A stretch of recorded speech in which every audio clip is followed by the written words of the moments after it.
Pakuluan natin ito para lumambot. Takpan natin. Gawin nating luto ngayon.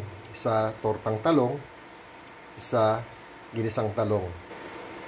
As usual, gigisa ulit tayo. Ngayon, luluto naman tayo ng tortang talong. Itong mga ingredients natin ay lalagay na ito sa itlog.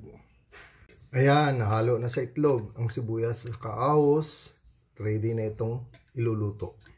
Asin at pampalasa at halu-haluin maigi. Na ang mantika, lagyan natin una ng itlog. Yun.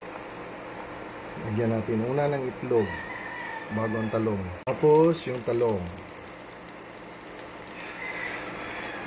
Ayan, malapit na maluto. Pinaliktad ko lang. In low heat lang para maluto talaga at maprito. Ayan, may tortang talong na ako.